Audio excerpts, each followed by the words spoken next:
Rambutan guys. Gusto na niya ng rambutan. Nakakaisang ano.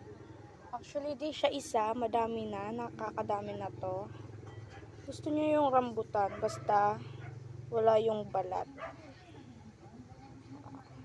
Gusto niya ha? Wow! Ito pa.